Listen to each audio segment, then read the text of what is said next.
Hello students, we are going to study the chapter periodic table. Already हमने इसके पहले periodic table में बहुत सारे टर्म स्टडी किए थे। एक्चुअली हमारा पीरियोडिक ट्रेंड शुरू है, periodic trend in the elemental properties. Elemental properties से पीरियोडिक ट्रेंड कैसे होता है वो हम स्टडी करें। उसमें से हम अभी स्टडी करेंगे इलेक्ट्रॉन गेन एंथैल्पी, मतलब इलेक्ट्रॉन गेन एंथैल्पी की वैल्यू अक्रॉस द पीरियड क्या होती है, डाउन द ग्रुप क्या होती है, वो हमें अभी स्टडी करना है। सो इलेक्ट्रॉन गेन एंथैल्पी को सबसे पहले हमें डिफाइन करना पड़ेगा कि what is electron gain enthalpy. आपको ऑलरेडी पता है कि सपोज हमने एक न्यूट्रल एटम कंसीडर किया, दैट इज एक्स।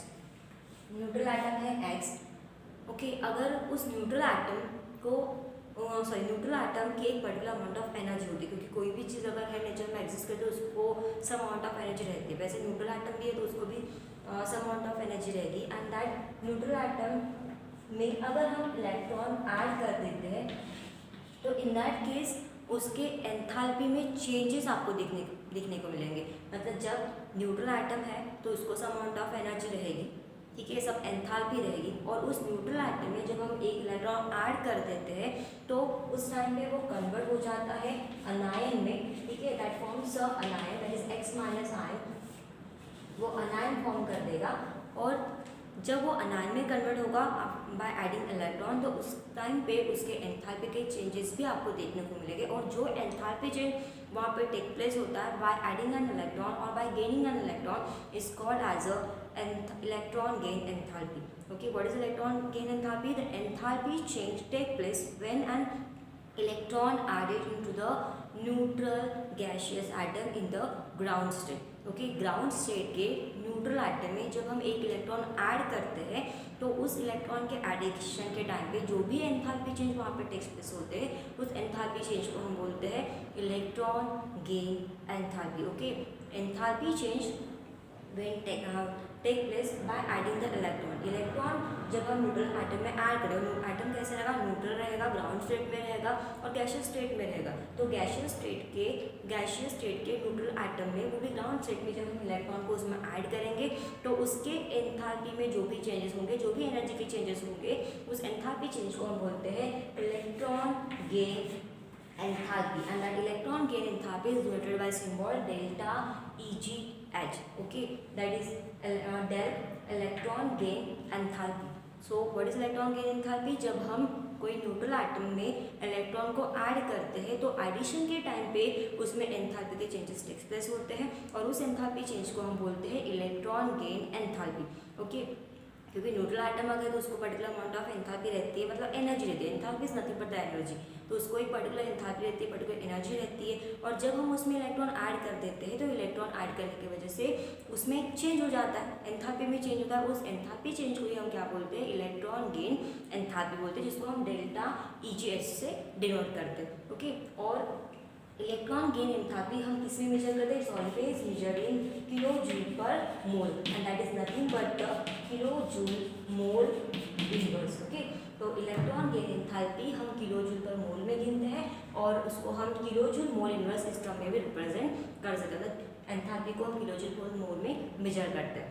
अब इलेक्ट्रॉन गेन एंथैल्पी की जो वैल्यू है दैट मे बी पॉजिटिव और नेगेटिव। इलेक्ट्रॉन गेन एंथैल्पी की वैल्यू जो है वो पॉजिटिव या फिर नेगेटिव रह सकती है। Depends on the process of adding electron, whether it is exothermic और एंडोथर्मिक। अगर इलेक्ट्रॉन एडिशन करने की प्रोसेस अगर एंडोथर्मिक है तो एंडोथर्मिक प्रोसेस में हमेशा हीट एब्सॉर्ब की जाती है, तो इन दैट केस उसकी वैल्यू क्या रहेगी, पॉजिटिव। कौन सा प्रोसेस में?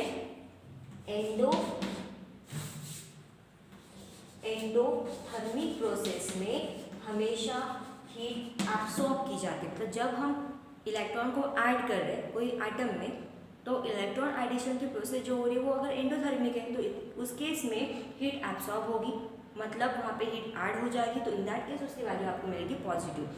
लेकिन वही अगर इलेक्ट्रॉन ऐड करने की जो प्रोसेस है, हम कोई न्यूट्रल एटम में इलेक्ट्रॉन ऐड करें बट वो प्रोसेस अगर एक्सोथर्मिक है तो एक्सोथर्मिक प्रोसेस में हीट रिलीज होती है। अगर हीट रिलीज हुई तो उसकी वैल्यू आपको किस में मिलेगी, नेगेटिव में। एंडोथर्मिक है तो वैल्यू किस में मिलेगी, पॉजिटिव में।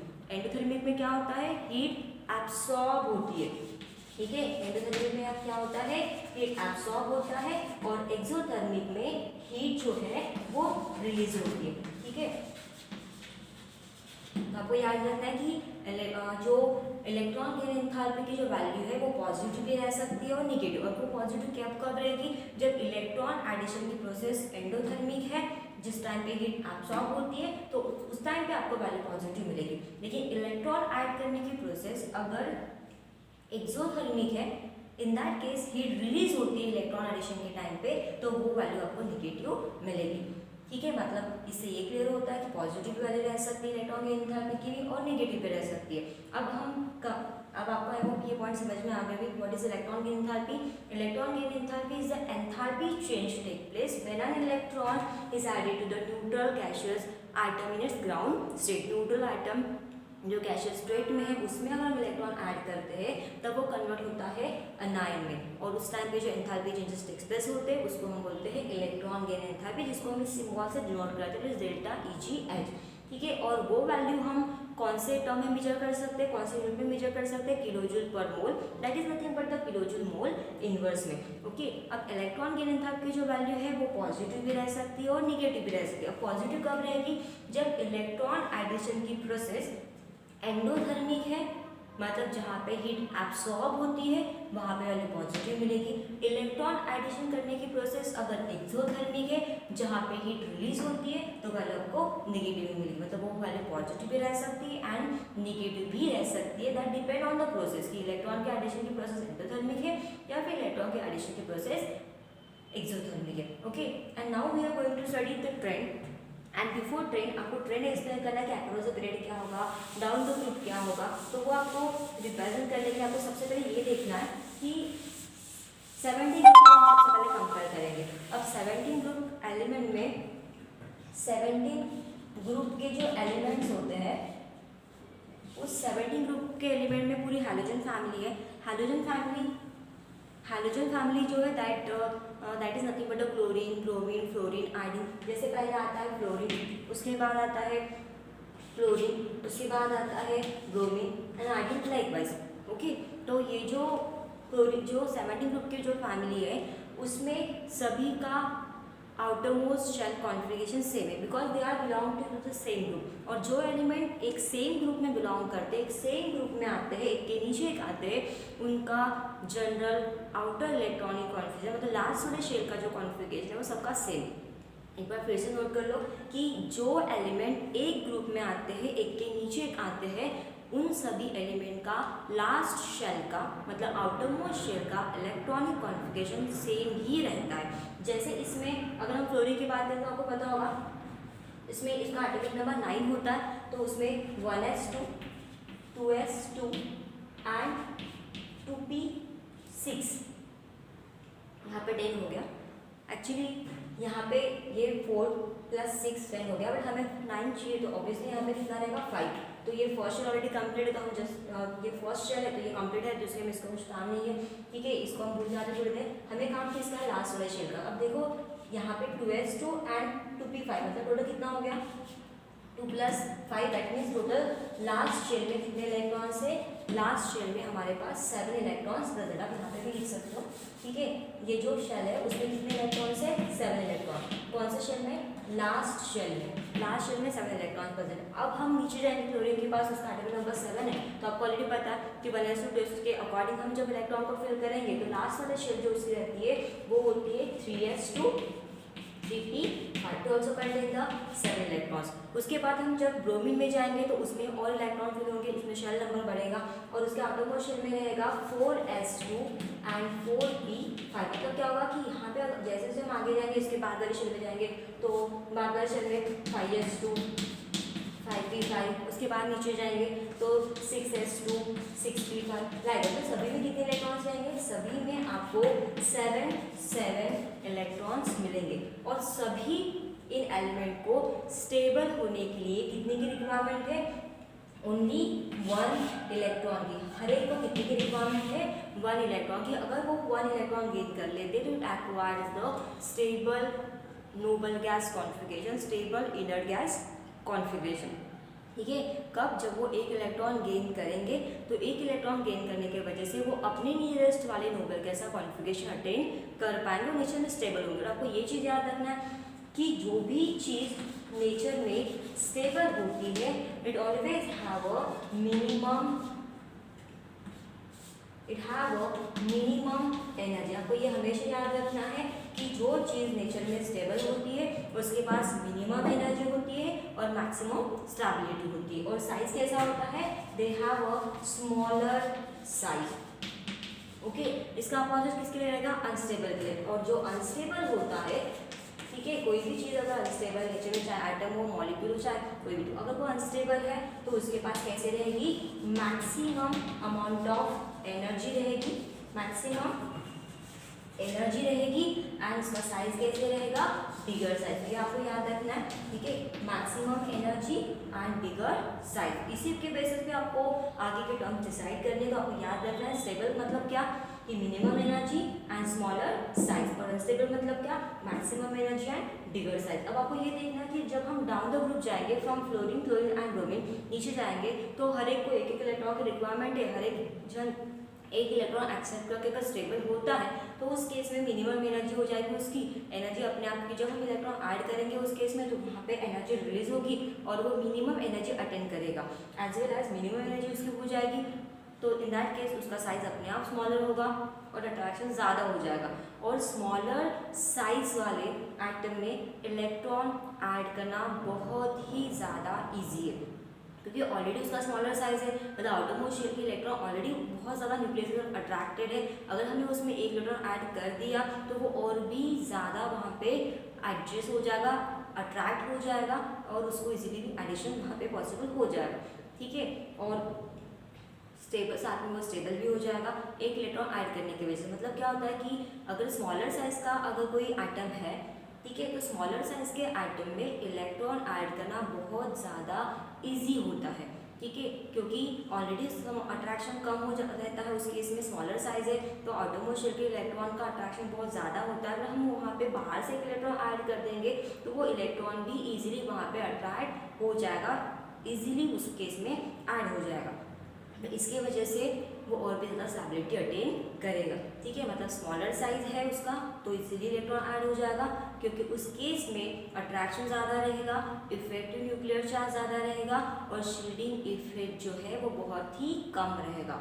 और इसके वजह से वहाँ पे इलेक्ट्रॉन गेन एंथैल्पी की वैल्यू आपको जो मिलेगी वो बहुत ज़्यादा निगेटिव रहेगी। आपको पता है negative value, positive negative value जो होती है उसमें आप कितनी भी बड़ी निगेटिव वैल्यू लिख लो, मतलब आप कितना भी बड़ा नंबर लिखो, उस बड़े नंबर के सामने अगर आपने निगेटिव साइन डाल दिया तो इसका मतलब वो बहुत ही छोटी हो जाती है। और इस केस में वैसा ही आपको याद रखना है कि इस केस में क्या होता है कि एक इलेक्ट्रॉन ऐड करके वो बहुत ज़्यादा स्टेबल हो जाता है, मतलब उसकी एनर्जी बहुत कम हो जाती है। अब एनर्जी बहुत कम होती है मतलब it shows a highly negative value, क्योंकि जितनी निगेटिव वैल्यू उतना वो कम शो कर होगी, और कम शो होगी मतलब कम एनर्जी रहेगी, कम एनर्जी मतलब मैक्सिमम स्टेबिलिटी को अटेन करेगा और उसका साइज कम हो जाएगा। साइज कम होगा तो उसमें इलेक्ट्रॉन इजीली ऐड हो पाएगा। स्मॉलर साइज के एटम में इलेक्ट्रॉन इजीली ऐड होता है और उस केस में उसकी इलेक्ट्रॉन गेन एंथैल्पी की वैल्यू हाईली निगेटिव रहेगी। ये आपको याद रखना है कि स्मॉलर साइज का अगर एटम है तो उसमें इलेक्ट्रॉन इजीली ऐड हो जाता है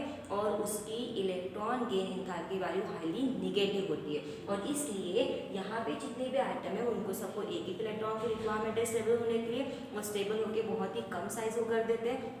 इसकी वजह से साइज कम होने की वजह से वो इलेक्ट्रॉन इजीली उसमें ऐड हो जाता है, स्टेबल हो जाता है, एनर्जी कम हो जाती है, मतलब क्या हो जाती है हाईली निगेटिव। इन सारे एलिमेंट की जो वैल्यू वो कैसी है, हाईली निगेटिव वैल्यू। तो आपको याद रखना है इसकी वैल्यू कैसे रहेगी, हाईली निगेटिव वैल्यू, ठीक है। कैसे वैल्यू है इसकी, से ग्रुप 17 के जितने भी एलिमेंट्स हैं वो हाईली निगेटिव वैल्यू शो करते हैं, क्योंकि वो एक इलेक्ट्रॉन इजीली ऐड कर सकते हैं, ठीक है। उसमें इलेक्ट्रॉन इजीली ऐड हो जाएगा। अगर इलेक्ट्रॉन इजीली उसमें ऐड हो जाएगा तो 100% वो स्टेबल भी हो जाएगा, उसकी एनर्जी कम होगी मतलब क्या होगी, हाईली निगेटिव रहेगी, ओके। तो it's all about the group 17। Now we move towards the group first. आपको पता है कि ग्रुप फर्स्ट की अगर हम बात करेंगे तो ग्रुप फर्स्ट में आपके अल्कली मेटल्स होते हैं। अल्कली मेटल मतलब जैसे आपका लिथियम है, उसके बाद सोडियम है, उसके बाद पोटेशियम है, देन रूबिडियम है, सीजियम है, एक्सेट्रा। तो इसमें क्या होता है कि इनका अगर हम इलेक्ट्रॉनिक कॉन्फ़िगरेशन देखेंगे आउटर मोस्ट शेल का, तो वो भी सेम ही रहेगा।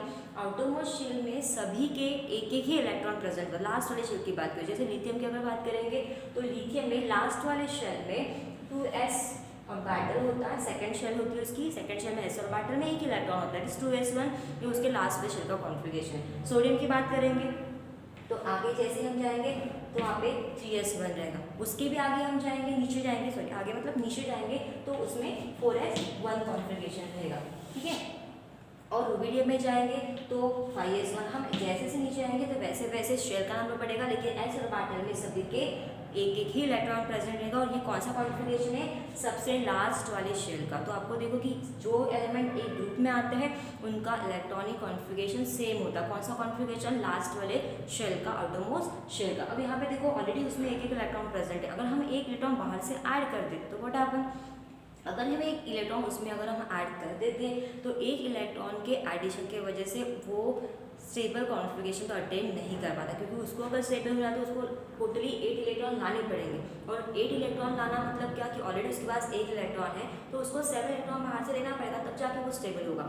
लेकिन 7 इलेक्ट्रॉन तो ऐड होंगे नहीं, बट अगर हम 1 इलेक्ट्रॉन ऐड करते हैं तो वो थोड़ा बहुत स्टेबिलिटी की तरफ मूव होगा, लेकिन कंप्लीट स्टेबल नहीं होगा। मतलब उस केस में एक इलेक्ट्रॉन ऐड करके उसका जो उसकी जो स्टेबिलिटी वो थोड़ी बढ़ जाती है। स्टेबिलिटी थोड़ी बढ़ गई तो उसकी जो एनर्जी वो थोड़ी कम हो जाएगी, मतलब उसकी वैल्यू निगेटिव रहेगी बट हाईली निगेटिव रहेगी। उसकी वैल्यू कैसे रहेगी, लो निगेटिव, क्योंकि उसमें एक इलेक्ट्रॉन ऐड करने की वजह से वो स्टेबिलिटी की तरफ नहीं रीच होता, वो स्टेबिलिटी अटेन नहीं कर पाता। बट एक इलेक्ट्रॉन उसने ऐड किया है तो थोड़ा बहुत स्टेबिलिटी वो शो करेगा, मतलब उसकी जो वैल्यू है वो थोड़ी बहुत एनर्जी की वैल्यू, मतलब उस टाइम थोड़ी एनर्जी रिलीज होगी, क्योंकि जब वो इलेक्ट्रॉन ऐड करेगा थोड़ा स्टेबल हो जाएगा। थोड़ा स्टेबल होगा मतलब उसकी एनर्जी थोड़ी कम हो जाएगी, थोड़ी कम होगी मतलब उसकी वैल्यू नेगेटिव रहेगी, बट कैसी रहेगी, लो नेगेटिव। अगर वो बहुत ज़्यादा स्टेबल होता है तब वो क्या होता है, हाई नेगेटिव। अब ये थोड़ा स्टेबल हो रहा है मतलब कैसे रहेगा, लो नेगेटिव। तो ग्रुप फर्स्ट के एलिमेंट जो होते हैं वो कैसे होते हैं, it shows a low negativity, ठीक है। तो आपको याद रखना है कि वो क्या शो करेगा, लो नेगेटिविटी शो करेगा। ग्रुप 17 जो है वो क्या शो करेगा, it shows the high negativity, ठीक है। ग्रुप 17 जो है वो क्या शो करेगा, it shows the high negativity. तो आपको याद रखना है ग्रुप 17 हाई नेगेटिविटी शो करेगा और ग्रुप फर्स्ट जो है it shows a low negativity. तो ये आपको याद रखना है, it's very important term. Group first low negative, group 17 high negative. What is the positive value, positive कब आता है, जैसे हमारे 18 ग्रुप के एलिमेंट है, आपको पता होगा कि 18 ग्रुप के जो एलिमेंट्स होते हैं वो सभी कौन से एलिमेंट्स होते हैं, they are the noble gas element. और 18 ग्रुप के एलिमेंट अगर नोबल गैस एलिमेंट तो उसमें आर्गन, नियॉन, जेनॉन, राइनॉन, हीलियम ये सभी आ जाएंगे। और उन नोबल गैस एलिमेंट का आउटरमोस्ट शेल ऑलरेडी कंप्लीट रहता है। जैसे हीलियम के केस में उसकी डुप्लेट कंप्लीट होती है और अदर जो नोबल गैस एलिमेंट है उनकी सबकी ऑक्टेट कंप्लीट होती है। अब उनकी सबकी अगर ऑक्टेट कंप्लीट है, इसका मतलब अगर हम बाहर का इलेक्ट्रॉन उसमें ऐड करते हैं, मतलब बाहर का इन द सेंस कि हम एक इलेक्ट्रॉन जब उसमें ऐड करते हैं तो वो इलेक्ट्रॉन ऐड करेंगे तो उसके लिए हमें एक नया शेल वहाँ पे ऐड करना पड़ेगा। और जब हम एक नया शेल ऐड करेंगे तो उसकी स्टेबिलिटी 100% डिस्टर्ब हो जाएगी, क्योंकि हम एक एक्स्ट्रा इलेक्ट्रॉन वहाँ पे ऐड करें, ऑलरेडी वो स्टेबल है पर फिर भी हम एक नया शेल ऐड करके एक नया इलेक्ट्रॉन उसमें ऐड करें तो उसका पूरा जो स्टेबिलिटी है, उसका पूरा स्टेबल कॉन्फ़िगरेशन जो है वो अनस्टेबल हो जाता है। तो उसका पूरा कॉन्फ़िगरेशन अगर अनस्टेबल हो जाता है तो इस केस में अगर वो अनस्टेबल हो जाता है तो अनस्टेबल केस में उसकी वैल्यू ज़्यादा होती है। ये हमने लास्ट में देखा था कि जो भी अनस्टेबल होता है उसके पास मैक्सिमम एनर्जी होती है। मैक्सिमम मतलब क्या, पॉजिटिव एनर्जी। कम मतलब मिनिमम, मतलब निगेटिव एनर्जी।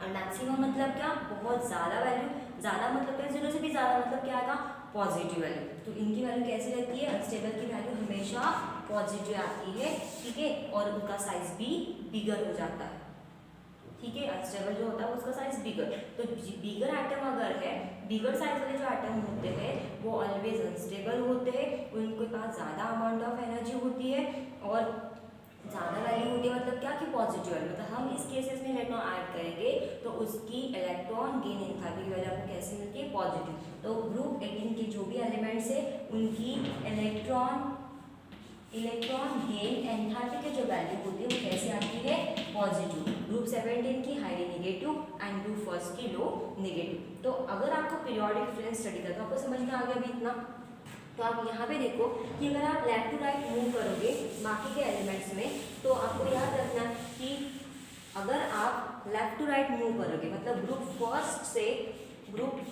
से जब आप ग्रुप 17 पे मूव होंगे, मतलब जब आप left to right across the period जब मूव करोगे, तब क्या होगा, एटॉमिक नंबर बढ़ते जाएगा। एटॉमिक नंबर बढ़ने के साथ साथ इफेक्टिव न्यूक्लियर चार्ज भी वहाँ पे बढ़ेगा, बट शील्डिंग इफेक्ट कम हो जाएगा। अब शील्डिंग इफेक्ट कम हो गया मतलब अट्रैक्शन जो है वो बढ़ जाता है, ठीक है। या फिर आपको शील्डिंग इफेक्ट प्रॉब्लम है तो आप ये याद रखना कि एटॉमिक नंबर बढ़ जाता है। एटॉमिक नंबर बढ़ने की वजह से इफेक्टिव न्यूक्लियर चार्ज बढ़ता है, अट्रैक्शन बढ़ते जाता है। अट्रैक्शन बढ़ गया तो साइज जो है वो अट्रैक्शन बढ़ते जा रहा है। अट्रैक्शन बढ़ते गया तो इलेक्ट्रॉन न्यूक्लियस से क्लोजर आते जाता है, तो साइज अपने आप कम हो जाएगा। मतलब सबसे स्टार्टिंग में जो एलिमेंट है उसका साइज बहुत बड़ा होता है, क्योंकि उसके इसमें एटॉमिक नंबर थोड़ा कम होता है, इसलिए अट्रैक्शन थोड़ा कम रहेगा तो साइज थोड़ा बड़ा रहेगा। लेकिन जैसे जैसे हम आगे जाएंगे वैसे वैसे एटॉमिक नंबर बढ़ेगा, इफेक्टिव न्यूक्लियर चार्ज बढ़ेगा, अट्रैक्शन बढ़ेगा तो साइज अपने आप कम होगा। तो लास्ट वाले एलिमेंट का साइज सबसे छोटा, मतलब सबसे पहले बड़ा रहेगा, जैसे हम आगे जाते जाएंगे वैसे वैसे साइज छोटा होता जाएगा और इस एलिमेंट का साइज सबसे छोटा हो जाएगा। अब साइज छोटा होगा तो आपको क्या पता है कि साइज अगर छोटा है तो उस छोटे साइज वाले एटम में इलेक्ट्रॉन ऐड करना बहुत ज़्यादा इजी होता है, ठीक है। क्या होता है, छोटे वाले साइज के एटम में इलेक्ट्रॉन ऐड करना बहुत इजी होता है, क्योंकि ऑलरेडी वो बाकी के इलेक्ट्रॉन लास्ट वाले शेल के इलेक्ट्रॉन टाइटली हेल्ड है, तो ये इलेक्ट्रॉन भी इजीली ऐड होकर वहाँ पर टाइटली हेल्ड हो जाता है और उस केस में स्टेबल भी हो जाता है। और जो चीज़ स्टेबल होती है उसकी एनर्जी मिनिमम होती है, मतलब उसकी एनर्जी बहुत ज़्यादा निगेटिव रहती है।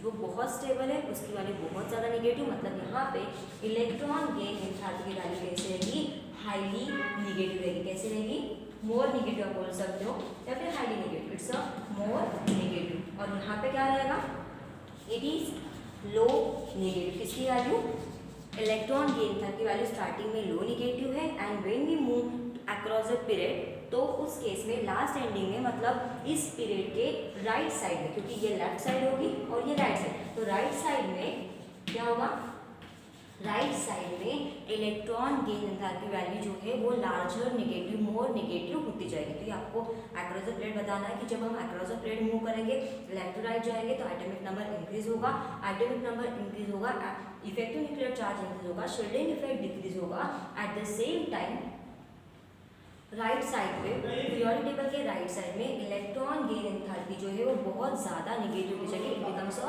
मोर negative on the right side of the periodic table. तो ये हो गया आपका अक्रॉस द पीरियड, मतलब जब आप लेफ्ट टू राइट जाओगे तो इलेक्ट्रॉन गेन एंथैल्पी वाली मोर निगेटिव होते जाएगा, मतलब स्टार्टिंग में नो निगेटिव है, जैसे आप आगे बढ़ते जाओगे अक्रॉस द पीरियड तो वैल्यू मोर निगेटिव होते जाएगी। तो ये हो गया आपका अक्रॉस द पीरियड। साइज भी स्मॉलर होते जाएगा, इलेक्ट्रॉन ऐड करना इजी होगा और वैल्यू जो इलेक्ट्रॉन गेन एंथैल्पी वो मोर निगेटिव होती जाएगी। मतलब लास्ट एंडिंग में राइट हैंड साइड में पीरियड के आप जब जाओगे तो इस साइड में लास्ट साइड आधे पोर्शन में से राइट साइड में जो जाओगे तो निगेटिव वैल्यू ज़्यादा होती जाएगी, मतलब it shows a more negative value. Okay, ये हो गया आपका अक्रॉस द पीरियड। अगर हम डाउन द ग्रुप की बात करेंगे तो आपको बताइए कि डाउन द ग्रुप क्या होता है कि जैसे लिथियम है, फर्स्ट ग्रुप की बात करेंगे लिथियम है, फिर लिथियम के बाद सोडियम है, फिर पोटेशियम है, फिर रुबीडियम है, फिर सीजियम है। तो इस केस में क्या होता है कि ये जो फर्स्ट ग्रुप के जो एलिमेंट है उस केस में क्या हो रहा है कि साइज बढ़ते जा रहा है, क्योंकि अक्रॉस डाउन द ग्रुप आप जाओगे तो एटॉमिक नंबर बढ़ता है, बट साइज बढ़ते जाते हैं, क्योंकि एटॉमिक नंबर बढ़ रहा है। इस केस में यहाँ पे एटॉमिक नंबर बहुत ज़्यादा नंबर से बढ़ता है, इलेक्ट्रॉन बहुत बढ़ जाते हैं तो नंबर ऑफ शेल्स बढ़ जाती है, और शेल्स बढ़ गई तो नीचे नीचे आते आते सबसे लास्ट में जो एलिमेंट है उसका साइज सबसे बड़ा होता है, और जिसका साइज बड़ा होता है वो कैसा होता है, अनस्टेबल होता है। और इसके अलावा इस केस में हम पॉजिटिव नहीं बोलेंगे, इस केस में हम क्या बोलेंगे कि साइज जो है वो सबसे बड़ा होता है एंडिंग में। ग्रुप में अगर नीचे जाएंगे तो सबसे लास्ट वाला एलिमेंट नंबर ऑफ शेल्स ज़्यादा होते हैं तो साइज बड़ा होता है, और सबसे स्टार्टिंग में जो एलिमेंट है उसका साइज बहुत छोटा हो जाता है। और साइज छोटा अगर है तो उसमें इलेक्ट्रॉन इजीली ऐड होगा, तो उसकी वैल्यू मोर निगेटिव रहेगी। कैसे रहेगी, मोर निगेटिव वाली रहेगी, और जिसका साइज छोटा है वो उसमें इलेक्ट्रॉन इजीली ऐड हो नहीं पाएगा, क्योंकि अट्रैक्शन कम होता है। अट्रैक्शन क्यों कम होता है? क्योंकि इफेक्टिव न्यूक्लियर चार्ज कम हो जाता है। ठीक है, इस केस में साइज बढ़ा तो इफेक्टिव न्यूक्लियर चार्ज कम। अगर इफेक्टिव न्यूक्लियर चार्ज अगर कम हो गया तो इस केस में इफेक्टिव न्यूक्लियर चार्ज अगर यहाँ पे कम हो गया तो इस केस में इलेक्ट्रॉन इजीली ऐड नहीं होगा, इलेक्ट्रॉन इजीली अट्रैक्ट नहीं हो पाएगा, और इसकी वजह से इसकी वैल्यू जो है वो कैसे रहेगी? It's a low negative. तो आपको याद रखना कि साइज अगर छोटा है तो इलेक्ट्रॉन इजीली ऐड होगा। और इलेक्ट्रॉन इजीली ऐड क्यों होता है? क्योंकि स्मॉलर साइज में ऑलरेडी आउटरमोस्ट शेल के इलेक्ट्रॉन का अट्रैक्शन ज़्यादा होता है। अट्रैक्शन ज़्यादा होने की वजह से इफेक्टिव न्यूक्लियर चार्ज भी वहाँ पे ज़्यादा हो जाता है, और इसके वजह से वहाँ पे electron gain enthalpy value more negative हो जाती है।